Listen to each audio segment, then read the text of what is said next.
Olá, estou aqui para ministrar mais uma aula no curso de pós-graduação. E, brevemente, essa plataforma Destaque vai oferecer cursos e formações, e eu estarei presente nela.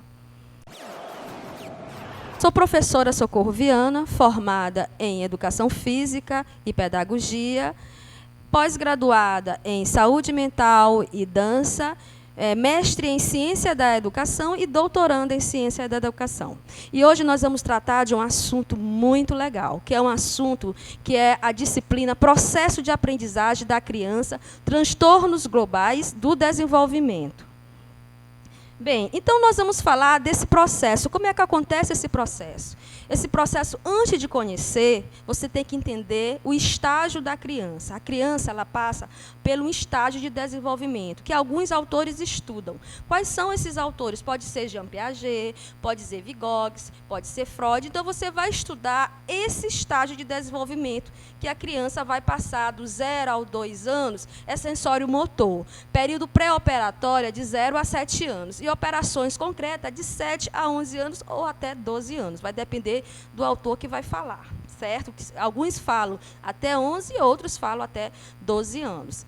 Bem, por que eu digo isso? Porque é nessa fase que a criança começa a ir para o ensino. A criança começa a estudar na escola, que é a sua primeira socialização com outras crianças, com outras, com a sociedade, e ela passa a ter aquele primeiro contato. E onde que nós vamos detectar essa aprendizagem, esse processo de aprendizagem? É na escola. Quando os pais não vão detectar, quem detecta são os professores, que vão fazer relatórios, que vão buscar esse conhecimento. Por que aquela criança está tendo essa dificuldade de aprendizagem? E, dentro dessa dificuldade, eu preciso saber o que o estágio me fala, o que o sensório motor, o que a criança faz no sensório motor, no período pré-operatório e nas operações concretas. Então, agora eu vou falar dessa sigla, TGD, Transtornos Globais do Desenvolvimento. O que significa? Segundo Lon Wink, ela fala de 3 domínios: social, linguagem e comunicação, pensamento e comportamento. E ela também fala de perturbações. E eu vou deixar bem claro o que é essas perturbações. Mas, para eu falar de perturbações, eu tenho que falar de distúrbio, que é uma difusão no sistema nervoso central do cérebro, que causa desequilíbrio patológico por alguma alteração violenta de ordem natural. E o transtorno, o que caracteriza esse transtorno? É uma perturbação de ordem psicológica mental, que causa incômodo na pessoa devido à falha de estimulação na região frontal ao cérebro. Antigamente, essas crianças eram chamadas de loucas, retardadas, Vocês vão escutar muito isso, que tinham várias perturbações. E essas perturbações deixavam essas crianças isoladas, elas não poderiam conviver com outras crianças, porque elas tinham essas perturbações chamadas de loucas, doidas. Vamos conhecer agora alguns transtornos globais do desenvolvimento. Quais são esses transtornos? Transtorno, que é o autismo, síndrome de Asperger, síndrome de Rett, transtorno desintegrativo da infância, transtorno de movimento estereotipados, e que é causado pelo retardo mental. Então, o ponto de partida para identificar o TGT em crianças. O que são essas crianças? Como é que vocês vão identificar? Essas crianças, quando os pais não conseguem identificar, quem vai conseguir identificar são aqueles professores que têm aquele convívio através das suas observações. E quais são essas observações? Observação que são a coordenação motora, a falta de concentração, dificuldade de comunicação oral, né? A criança ela também tem dificuldade nos seus gestos de se comunicar. E, além disso, ela passa por mudanças repentinas de humor e aversão ao toque. Ela não gosta de ninguém ficar tocando nela. Dificuldade para estabelecer contato visual. Problema que começa, às vezes, até com uma conversa. Ela não consegue ter aquela conversa normal. Como ela desvia de focos, ela vai praticamente sempre estar saindo daquela conversa, de estar dialogando, às vezes você pergunta e ela não está nem aí. Então, elas também têm a preferência pela não socialização, elas acabam se isolando, vivendo aquele mundo dela, né? Aquele mundo que você fica até perguntando, o que será que está passando com ela? Isso também são sinais que temos que observar como são que essas crianças começam a ficar distantes. E, além disso, essas crianças, elas, quando repetem muito a fala, elas falam sempre muito as mesmas coisas. São alguns pontos de partidas que vocês podem estar observando. Não quer dizer que todas as crianças vão apresentar isso. Não. Elas vão estar apresentando uns desses e aí o professor tem que estar atento. Eu quero deixar muito bem claro aqui que, às vezes, os pais, eles são as pessoas que, às vezes, não conseguem identificar isso. Eles sempre vão falar que o filho não tem problema nenhum. E nós, profissionais, é que temos que dar esse auxílio de estar acompanhando. E como é que nós podemos estar detectando? Através desses pontos de partida que eu acabei de falar. E eu vou falar sobre o autismo. Então, quando lembra lá o que é o autismo, que são distúrbios, e esses distúrbios, eles são caracterizados, né? São caracterizados em transtornos, que são os transtornos que aí eu falo que vem 3 transtornos, que vem os aspectos, que é voltado para o transtorno do autismo, que são também distúrbios considerados um transtorno global do desenvolvimento. Pode ocasionar problemas de linguagem, mas alguns autistas apresentam a fala, a inteligência consideradas normais. Então, nem todo autista vai ter o mesmo problema do 1, do 2, do 3. São autistas, tem várias diferenças, né? Como é que eu vou saber essas diferenças? Bem, não há uma resposta definitiva para o surgimento do autista. O autista, eles podem estar falando por diversos fatores. Que fatores são esses? Poluição do ar, complicações durante a gravidez, infecção causada por algum vírus, alterações no trato digestório, contaminação por mercúrio e sensibilidade à vacina. E também acontece muito também com algumas pessoas que ingerem muito álcool ou algum tipo de outras drogas. Pode estar acontecendo. São estudos que estão ainda não tem dizendo o que ocasiona realmente o autismo, né? Mas, para eu falar que meu aluno está com autismo, eu tenho que fazer uma anamnese daquela criança. Como é essa anamnese? Levar ele a fazer esses exames que prove, né? Existem exames que vai falar qual é o tipo de aspecto autista ele está sendo voltado, se é o grave, se é o leve, se é o moderado. Quais são os tipos de autismo? Eu vou falar agora da leve. A leve, o prejuízo social não é tão considerado, né? A sua inteligência também, ele consegue conviver, só que dentro daqueles pontos de partida é o que nós temos que observar, mas ele consegue sim ter uma vida normal, só que a observação vai de criança para criança. O moderado, atraso linguístico, né? Significativo, dificuldade de se manifestar as emoções e desafios sociais. Entretanto, ela consegue se comunicar de uma forma verbal e responde estímulos. Então, o moderado também. É importante frisar que dentro daqueles pontos de partida que você vai perceber isso. Mas não vai ser eu que vou dizer que a criança tem leve, que a criança vai ter o moderado. Grave, intolerância para toque. Nem todas as crianças gostam de ser tocadas, nem todas as crianças têm esse contato social, ela já tem mais dificuldade. Quando eu falei no slide, né, no slide anterior, eu quero dizer que quando eu vou falar das classificações leve, moderado e grave, não vai ser eu. Por quê? Porque tem que ser uma equipe que vai avaliar essa criança. Que tipo de equipe que vai avaliar é um médico, é um pedagogo, é um psicopedagogo, é um psicólogo, né? Então, essas crianças são avaliadas com testes. Esses testes são eles que vão aplicar. Nós, professores, vamos apenas fazer relatório e acusar qual é o erro que aquela criança vai ter, quais são as dificuldades que aquela criança vai apresentar. Na minha aula, se aquela criança está apresentando isso, essa dificuldade de interagir, essa dificuldade de se comunicar com as outras crianças, ele já é o relatório. Agora, o relatório ele tem que ser muito bem feito pelos professores que estão ali desenvolvendo um trabalho de ensino e aprendizagem.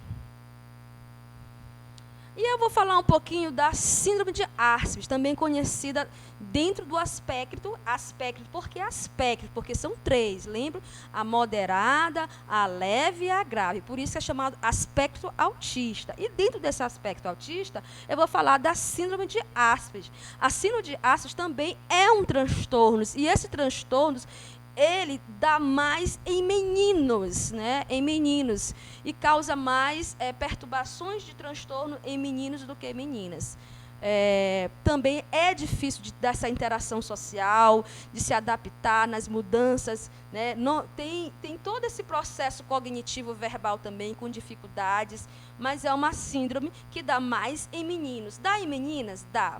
Mas 90% dentro dos estudos feitos dentro dessa síndrome, ela é voltada mais para os homens.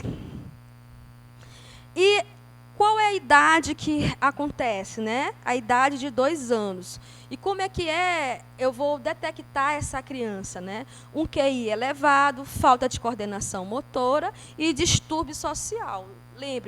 Lembrando que sempre nós estamos falando de distúrbio. E na apostila de vocês tem lá as características de distúrbio, transtorno, doença mental, deficiência intelectual. E essas crianças têm dificuldade, sim, de aprendizagem. Só que quanto mais cedo ela ser observada, mais é fácil de ser detectada e de ser trabalhada. Aí ela vai passar por um processo melhor de ensinar essa criança, passar por um processo de aprendizagem melhor para esse conhecimento dela mesma, de saber lidar com as situações. Aí, quais são os problemas que podemos encontrar nessa criança com síndrome de Asperger, né? A comunicação não verbal, peculiaridade de falar e linguagem, padrão de interesse limitados e rotinas e rituais. Então, como eu acabei de falar, só quem pode dar um diagnóstico é um exame clínico, uma equipe multiprofissional composta por vários profissionais que venham estar fazendo esse trabalho com essa criança. Eu quero também dizer para vocês que muitos dos pais não aceitam quando a criança tem algum transtorno. Por quê? Porque os pais eles sempre vão achar que aquela criança não tem nada. E, às vezes, eles não aceitam mesmo. Por isso que eu disse lá no início que vocês têm que entender o estágio de desenvolvimento daquela criança, que toda criança ela sabe calçar um sapato, ela sabe fazer as suas rotinas, né, diárias, e essas crianças têm dificuldade. Uma criança de 7 anos não saber calçar um sapato, uma criança de 7 anos não saber lidar com certas situações, então alguma coisa está acontecendo. Essas observações que podem ser feitas também dentro da família e dentro da escola. E os pais que não querem aceitar, que maneira eu posso estar orientando esses pais? Chamando esses pais para a escola, conversando do seu filho, que não é fácil, mas o certo é esse. E orientá-los sempre para melhor informação, porque nem todos os pais aceitam essas informações de saber que seu filho tem algum transtorno. E, além disso, as características comportamentais dessa criança, inteligência média ou acima da média, são crianças inteligentes, têm um QI muito bem elevado e outras não, mas são crianças super inteligentes. Têm dificuldade de expressar os seus próprios sentimentos e olhar perdidos. Então, por isso que essa síndrome ela tem que ser muito bem avaliada para chegar, para dizer se realmente é a síndrome de Asperger, ou para ver se é um autismo em qual dos 3, né? Se é o grave, se é o moderado, se é o lento. E aí vocês vão ter que entender, estudar essa parte até que está na apostila com mais detalhes. E aí, as características comportamentais, mudanças bruscas, pensar e agir de forma egocêntrica, dificuldade de se relacionar com outras pessoas, tendência de depressão e ansiedade.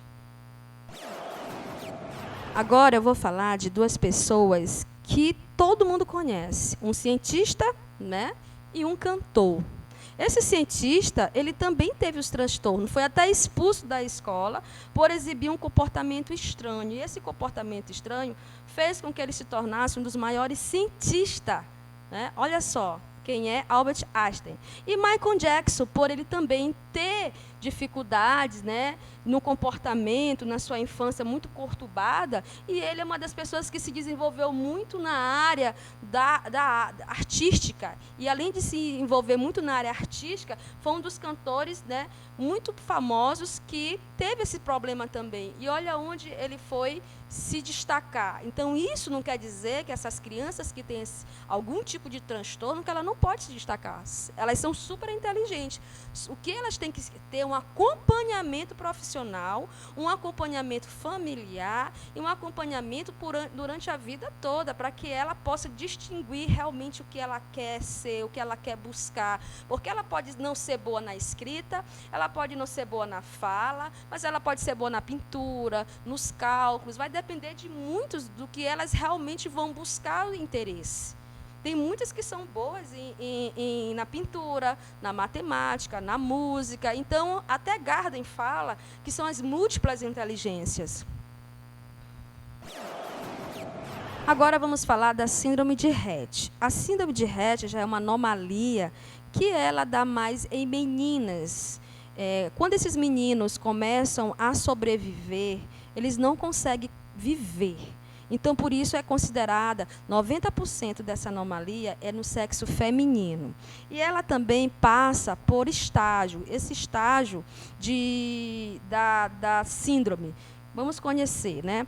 Vem o estágio 1, estágio 2, estágio 3, até chegar ao estágio 4. O estágio 4 é onde é o considerado mais crítico da criança. Ela consegue passar pelo 1, com movimentos e interação social normal, mas só que ela vai tendo, futuramente, ela vai tendo as dificuldades. Quais são essas dificuldades? Perda da mobilidade, cansaço, fraqueza muscular, cadeira de roda. Ela começa, às vezes, algumas vão para a cadeira de rodas, outras que não têm condições das cadeiras de roda, elas não conseguem mais ter aquele movimento. E, além disso, também a perda da massa muscular e sinais neurológicos graves mesmo, que a criança já começa a perder aquele raciocínio lógico. Ela não tem mais aquele raciocínio como começou lá no estágio 1. Isso tudo está na apostila de vocês. Bem, aqui é uma tabela que eu coloquei para vocês olharem a diferença da síndrome de Rett e autismo. Sendo que essa síndrome de Rett, dentro dessas siglas bem aqui, é que vocês vão encontrar de acordo com a medicina, tá certo? E deficiência mental severa é o que você vai encontrar na síndrome de Rett. Já nas variações do QI, já encontra no autismo. Você já não vai encontrar na síndrome de Rett, porque dentro da deficiência mental já é bem severa. Só afeta meninas. Na Rett, maior incidência em meninos. Então, tudo isso aqui, essa tabela, essa comparação, foi o que eu falei nos primeiros slides. Então, vocês vão estar acompanhando, vão prestar bem atenção e vão ver a diferença de um para o outro. Aqui é dando continuidade também. Como eu falei nos slides anteriores, eu mostrei que uma equipe multidisciplinar ela precisa estar, né, no acompanhamento dessa criança. De que maneira? Né? Primeiro, a criança tem que fazer uns exames, e esses exames buscar esses profissionais, que são os profissionais, o médico, né, o nutricionista, o psicólogo, o terapeuta ocupacional. Quanto mais cedo essa criança detectar esse tipo de transtorno, melhor será o desenvolvimento dessa criança dentro de uma escola. E como lidar com TGD na escola, né? Que é um papel importante para nós profissionais. Primeiro, a gente tem que incluir, tem que realmente conhecer que tipo de transtorno essa criança vai passar. Como é que eu vou identificar esse problema? Como eu falei, você vai buscar as observações dos pontos de partida. E esse ponto de partida foi o comportamento, a observação, como é que ela se comporta dentro desse processo de ensino e aprendizagem. E, além disso, fazer aquele relatório e ter comprovações para que o pai possa entender realmente que ela precisa passar por todo um processo de aprendizagem dentro de uma busca desses profissionais.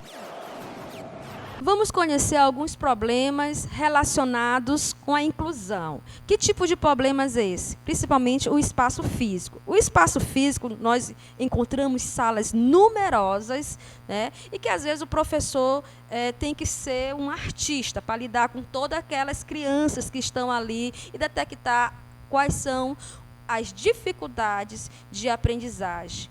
E essa dificuldade de aprendizagem é que faz com que o professor, às vezes, não consiga detectar, porque tem salas numerosas de alunos, excessos de estímulos, né? E móveis inadaptados. Então, tudo isso são ocasionados pelo espaço físico, localização do aluno na sala. Bem, o que eu quero dizer para vocês é que isso também tem esse problema. Nós temos esse problema nas nossas escolas, na nossa sociedade, mas se torna ainda muito mais difícil quando você se trata de educação. E principais problemas relacionados com a inclusão, quais são? Desconsiderando a idade da criança. Aquela criança, às vezes, ela está no primeiro ano, e às vezes ela não consegue ir para os outros anos, ela vai repetindo o ensino e ela vai ficando ali. Lembra o que eu falei? O estágio de desenvolvimento, ela pode não ser boa na leitura, ela pode ser boa na matemática, mas ela tem que estar acompanhando as suas séries iniciais. Ela não pode ficar ali naquela mesma série e aí vai passando. Não, ela tem que estar acompanhando o processo de ensino e aprendizagem, e que muitas escolas deixam aquele aluno repetindo. E isso é uma coisa que tem que realmente ser vista. Não segue o padrão definitivo pelas orientações legais. Então, é o que eu acabei de falar. Tem que incluir, sim, essas crianças. Essas crianças, elas têm que ter um apoio dentro da sala de aula. Elas têm um processo mais difícil para o aprendizagem com essas outras crianças. Nós sabemos que elas têm um transtorno porque ela tem todo um preparo dentro da sala de aula. Material permanece sem alteração. São materiais que não são adaptados, às vezes, são jogados para aquela criança. Ela tem que entender, ela tem que estudar, ela tem que aprender, e não é assim. Cada criança tem o seu limite dentro dos transtornos globais.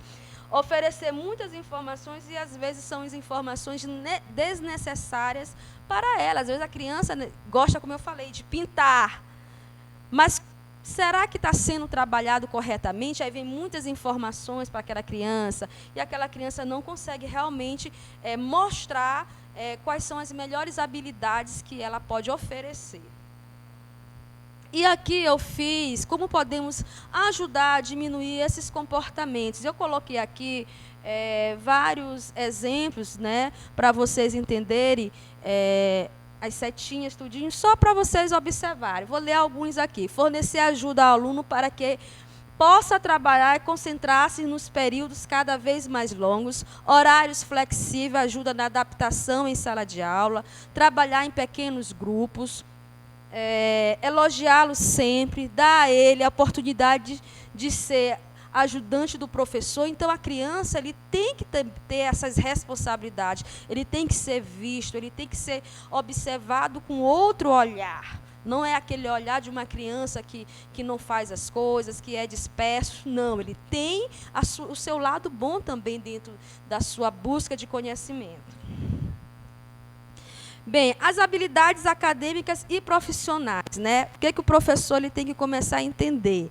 Leitura, escrita, organização, habilidade de matemática e números, habilidade de uso do computador, habilidades acadêmicas, participar de um grupo, né? Por quê? Porque essas crianças elas podem ser boas até no computador, mas não pode ser boa às vezes na leitura. Mas se você der um computador hoje para uma criança, até o próprio celular, para uma criança, ela sabe muito bem desenvolver aquilo ali melhor do que um adulto. E eles, às vezes, até ensinam a gente. Então, a gente tem que começar a ver esse outro lado, esse outro olhar em relação a essas crianças que têm transtornos, né? Transtornos globais. E o profissional, né? Habilidades acadêmicas, continuando, o profissional, interesses, vias de acessos, habilidade, ocupação, contato com colegas e redes sociais. Então, tudo isso tem que ser percebido, tem que ser mostrado de que maneira acontece. Estratégia do professor. Cópia, escrever, cortar. Eu mesma não tenho uma boa... Eu não tenho uma boa coordenação para cortar, né? Até hoje eu ainda corto errado. Então, isso pode ser trabalhado com a criança. Calçar e amarrar o sapato, correr, andar, manipular objetos. Então, são coisas que, às vezes, uma criança de 7 anos não consegue fazer, porque tem transtorno, mas, quando ela começa a ser trabalhada, a ser observada, o professor vai ajudar, sim, aquele aluno a desenvolver essas habilidades. E funcionalidade, a independência, vai criar independência naquela criança, a rotina, ela tem que saber que ela tem uma rotina. E interesses e habilidades, um olhar para a trajetória deste adulto, como ele chegou até aqui, o que espera dele, porque o futuro, ele vai ser preparado, porque o adulto, enquanto ele está criança, nós temos que pensar lá no futuro daquela criança. Por quê? Porque aquela criança ela tem que saber conviver em sociedade e não só preparar ela para conviver ali naquele momento. Nós temos que preparar ela para conviver numa sociedade e saber lidar com as dificuldades que nós mesmos nos encontramos nela. Aqui são algumas referências que vocês podem estar buscando e eu também vou estar deixando na apostila de vocês. E eu coloco aqui o meu obrigada com uma citação de Paulo Freire. A inclusão acontece quando se aprende com as diferenças e não com as igualdades. Nós todos somos diferentes. Não existe uma pessoa igual. Até o meu dedo polegar, quando eu vou colocar a minha digital, ela é diferente. Então, aqui eu deixo para vocês o meu muito obrigada. Eu tenho certeza que vocês entenderam muito a nossa aula, falando de distúrbio, transtorno. Agora chegou a nossa atividade. Eu vou passar a bola para vocês e depois vocês vão mandar essa resposta com chute bem no gol. Sabe como? Respondendo essa atividade que está na nossa apostila.